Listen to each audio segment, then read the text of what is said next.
What is up, guys? Today we're doing a really quick test of some software that I'm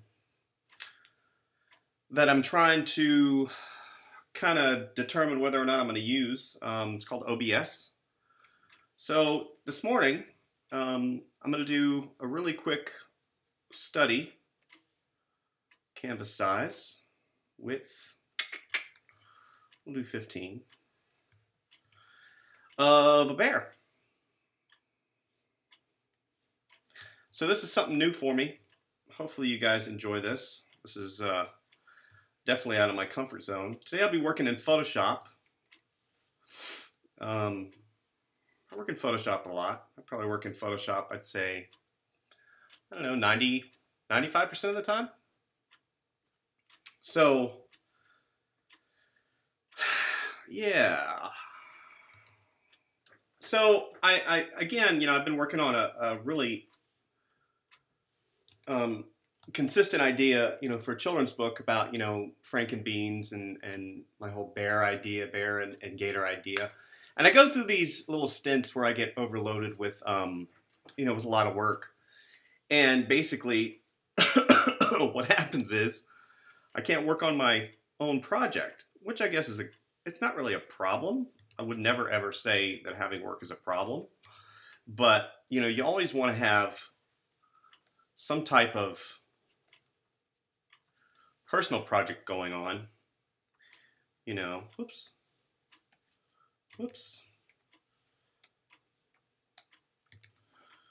Kind of discombobulated this morning. So just kind of had an idea. I'm like, you know what? I'm gonna draw Frank this morning.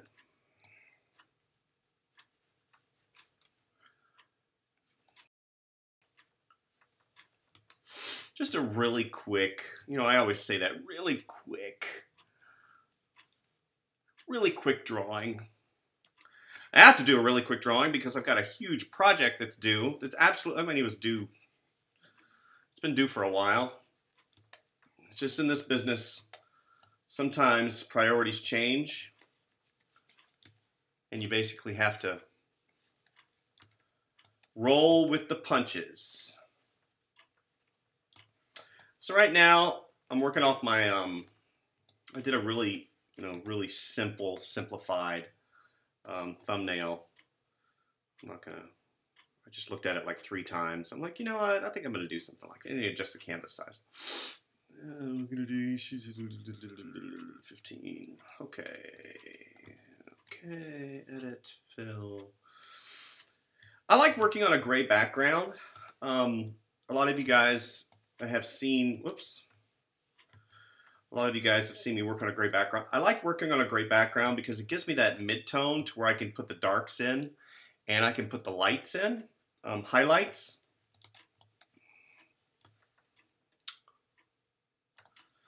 La, la, la, la. So I want Frank to be sitting in a, what kind of laying, you know, kind of straddling a tree, you know, like in the V of a tree. So basically he's going to be right here. And he's going to be looking,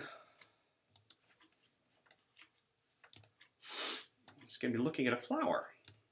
Oh, I know. Oh, isn't that just so nice?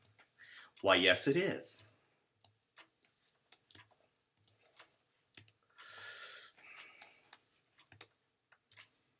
Yeah, see, I've already gotten, it's too big, so I need to shrink it down. You get a little bit better handle on it. You know, like I said, I'm working in Photoshop today. I had a really bad thing happen last night and this morning. And you artists that work with Wacom products can really, I think, identify with this issue just because you guys understand and know how much these products cost. A while back, I had purchased a Cintiq companion as my travel companion. And I used it, you know, whenever I went on trips and stuff like that, because I can run, I mean, it's a full computer. It's got an i7 processor, It's a 256 gigabytes worth of storage, and it's, you know, it's got enough RAM that I need. And it's a really great machine. The problem is it's got a design flaw. And last night, I was planning on sitting upstairs because I work in the dungeon. If you guys can see behind me, it's the dungeon. And basically, I go to charge it, and it's completely dead. You're like, that's no big deal. Just charge it. Charge it, you moron. I'm like, okay, fine. Don't call me a moron. And I plugged it in, and nothing happened. So I'm looking at it, and it's like, oh, it's plugged in, but it's not charging. And then I get an error. Plugged in, but not charging. So with the companion, what I found out, because, you know, the internet's, you can look around. I'm going to have his arm come up. He's going to be looking. Here we go. So while I'm doing this, I'm going to have a flower. Aww.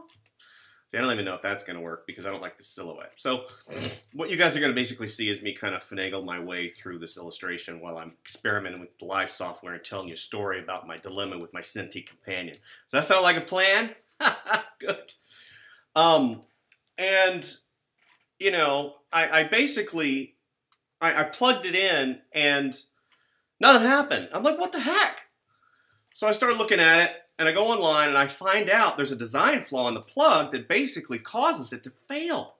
So then you have this $2,500 computer that's not even a paperweight. It's a piece of crap. So I took it apart because, you know, I take stuff apart because that's the way I roll.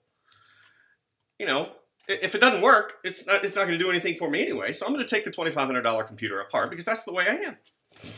So I start finagling around and I look at it and I'm like, well, dang, you can't really do anything with it. So then I'm fiddling around with it this morning. Of course, as a guy, what do guys do? We go in and we think we're going to force it because that's the way we are. I broke the plug. I broke the plug. $2,500 computer, people. I broke it. So now I got to call the Wacom people. Yeah. Got to call the Wacom people to basically fix my dilemma. So I got the tree, got some leaves here, maybe some branches come here. La, la, la, la, la, la. Oh. So I got to call the Wacom people and say, hey, how much is it going to cost to fix my computer? The thing is, it's a design flaw. So I heard that they might fix it for free. I have to pay shipping, which is great. You know, I'd pay up to $250 to get the computer fixed, to be honest with you, because it's that important to me. So anyway, I'm looking at this, and I don't like, there's a couple things I don't like about this. So right now, I'm going to do this. I'm going to switch it over here and shrink it down a little bit. Okay. Because I like how I have all this space over here, and it really directs my eye up here. Because you have this split and this space up here, and this is negative space up here. So I'm going to curve this down. Okay. I like how his arm's right here. I need to move this arm out. Maybe a little bit. I got 2 people watching me. Welcome, guys, whoever you are. I don't know who you are. Thank you for visiting my channel. I didn't announce this. This was just kind of on the fly. Again, I'm learning how to facilitate a live stream. People like live streams. I like live streams. I watch quite a few of them. There's quite a few people that I follow. One of the guys that I follow is Aaron Blaze, and I believe he does one on Facebook every week, and he does one on YouTube. So again, I'm just messing around. you know. Just messing around. We're gonna have this arm. So whenever you do stuff like this, you know, I could sit here and noodle. As you can see, my hair is super fabulous this morning. You know, as I noodle through this, there'll be a feeling, you know. As artists, you know, we're always tasked to voice what we're doing, how we're doing it, and put it in terms that maybe a layman can understand. You know, we would sit here and somebody would say, the juxtaposition of the head in relationship to the body mass is helping the composition to give it a forward movement and blah, blah, blah, blah. Just a bunch of artistic hooey crap. That's what I say.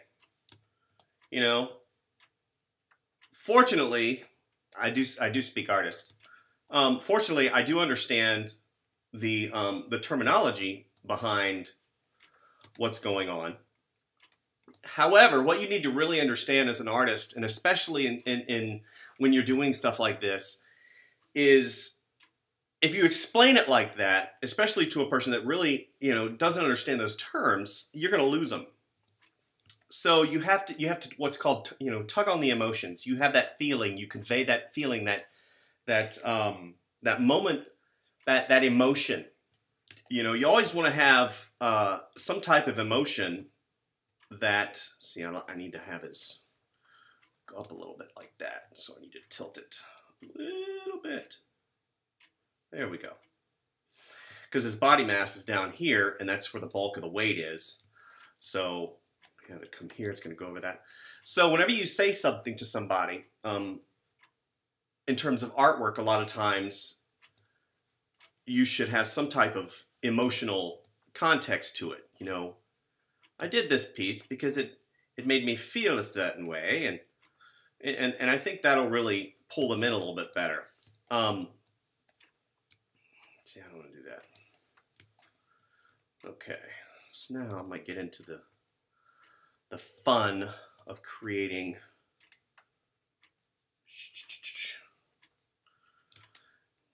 Frank, by the way, is a grizzly bear. Frank is a grizzly bear. He talks like this. He's from Russia. He talks like this, and his best friend is a very large alligator who talks a little crazy, and he does a lot of weird things. So that is Frank. However, Frank has a gentle spirit. So I always inject some kind of a contrast. So you have this huge hulking society of, you know, the Iron Curtain in Russia and really heavy and just foreboding and cold and big. And he's got this voice and it's very foreboding. But then you have the fact that he's got a gentle heart. So you have that contrast of character. And I'm always thinking about that. I'm always thinking contrast of character, contrast of character. How can I make it, you know, how can I make it enticing and fun and something relatable? So basically, I've worked out my composition. Very, very rough. It's very rough. And as you see, it looks like a bunch of scribbles on the page. However, you can look at this and you can see the body mass. He's laying inside of a tree, V. You know, he's looking at a flower. I still have to work out, because this arm needs to come down because of the way gravity works. So you have here, this jointed. Yeah.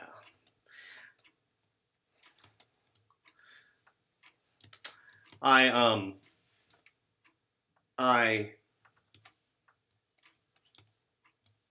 am always trying to better myself, which I highly recommend. If you're not doing that right now, you should really do that. You know, whether it's a course, whether it's watching other artists. So I signed up for SVS Learn, which is an online illustration and design course, blah, blah, blah, blah, blah. I think it's $14, $15 a month, and it's good. Don't get me wrong, it's good.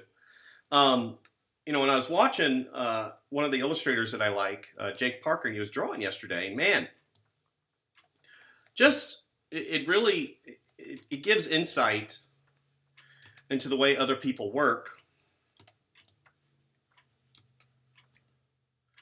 It helps me out in my process. And I highly recommend you guys doing that. I'm constantly watching videos, watching how people do things, watching how the pros do things. You know, I am a professional myself, but it's always nice to get that insight into what exactly they're doing. And it really, it gives, it's not validation, but it really, I need to shrink this down because it's not feeling right. There we go. A little bit better. Okay. Because, if the professionals are doing it like you're doing it, and you've done it that way all your life, and you did it because it felt right, then it gives validation to the fact that maybe you're doing it right. So that's kind of where I'm at. So I'm looking at this, and if you guys know anything, if you guys know anything about the rule of thirds, you know that typically, you break your composition down to where you're doing on intersection lines. So this is a hot spot, hot spot, hot spot, hot spot. You typically don't want something right in the center. It's nice if you have a nice flow and things come through. So you have the tree that comes and it hits this point, and it divides it right here. And then you have this little area right here. And I might put a bird right here. Ooh, little bird. That seems good. And then you have him who's crossing these two planes and he's looking in this direction at the flower. And then you have his hand that comes down and he comes close to this plane right here. I'm not plane, this intersection line right here. So this feels pretty good. I've got a load of work to do today. And this again was just an experiment to see, if anybody was going to watch. And we're at 17 minutes and 20 seconds. We'll go to 20 to 25 just to kind of play to see exactly what a good time is. So what I'll do now is I'll start kind of playing around with compositional elements. So like I said, I might have a bird right here. So we'll change that to black. So I might have a bird. And again, maybe it's an owl. Maybe it's Hootsbags. I say my name is... And that's another thing, whenever I do... Yeah. This is the way I draw, guys. I'm sorry. This is the way I am. Whenever I do stuff like this, I am constantly... I'm constantly thinking... Character, character, character. What does it sound like? What is the character doing? What are they saying? Oh, it looks like we lost you guys for a second. Sorry about that. What are they saying? What are they doing? Whatnot. And like if I'm going to inject Hootsberg in here, immediately, I can hear his voice. So Hootsberg kind of sounds like JFK. He's got that Boston accent, Connecticut, that whole area. So I don't know if Hootsberg's going to be in here or not, but we'll just put him in really quick. I say, you listen to me, Frank. You need to have friends. He's got his fingers that come out like this because he's a bird.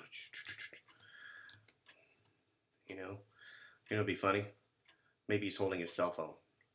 Oh, that'd be great, wouldn't it? You got Hootsberg. See? I say, let me check my Twitter.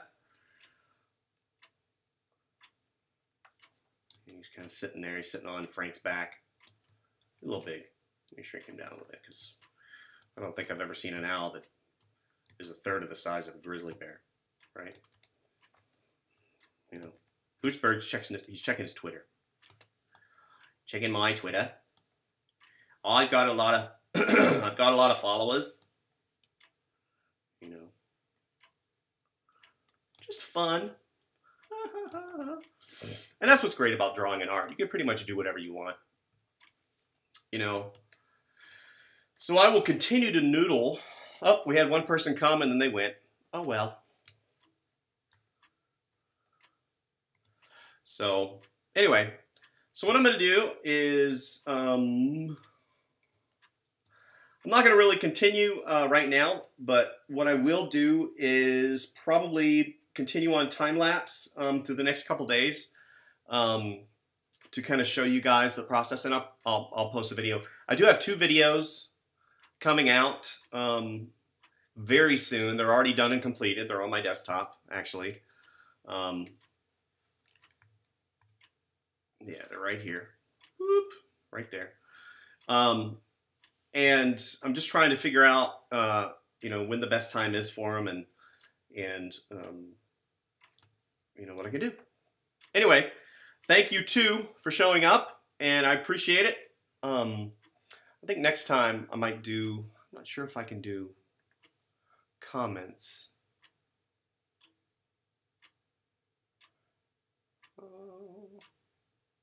I don't know, I can't see the messages. I don't know how to do that. Anyway, like I said, this is my first time ever streaming, so maybe it sucks. Maybe it doesn't, I don't know. So anyway, thank you guys for visiting. And again, this is going to be Frank sitting in a tree, looking at a flower, and maybe Hootsburg's. Wouldn't that be hilarious? Hootsburg is on his back, and he's tweeting. See, that's funny. So you got to be relevant in the world, right? Anyway, so that's a nice 20 minutes, 21 minutes of time. So anyway. Oh, it says turn on Super Chat. Oh. Viewers can purchase highlighted chat messages to stand out during the live streams. No, I don't care about that. I don't care. It says, how do you know how to draw without references? Huh. I do have references.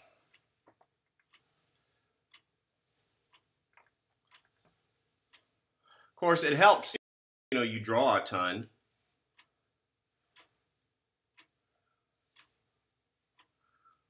You know.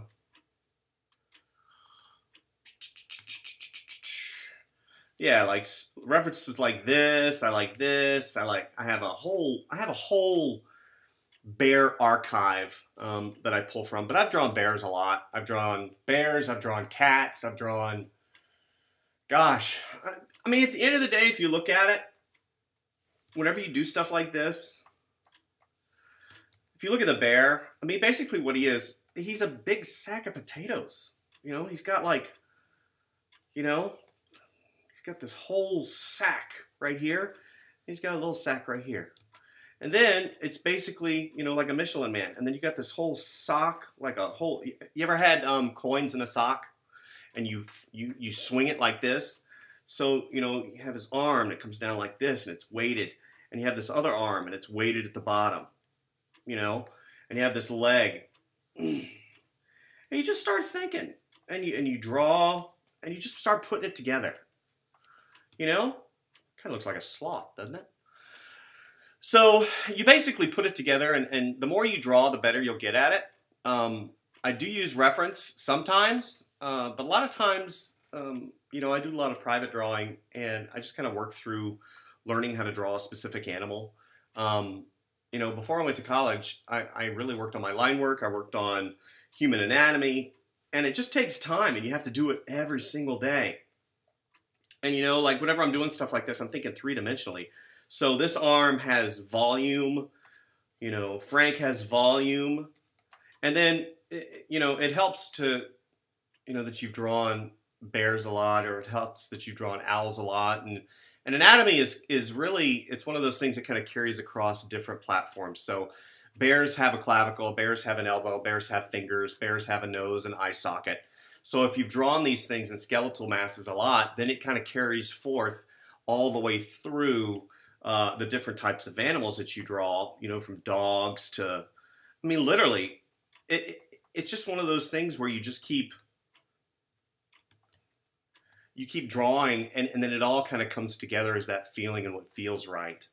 Yeah, so that's how I draw a lot of times, with reference and without reference. So... Anyway, think I'm losing you guys. Not sure how my connection is. But anyway, thank you guys for visiting the channel. If you come in late, I appreciate it. If you like what you see, I'll do more live streams. I'll try to schedule a live stream, possibly one a week or whatever. And hopefully you guys will enjoy. And we'll definitely see you on the other side. Thank you guys. Bye.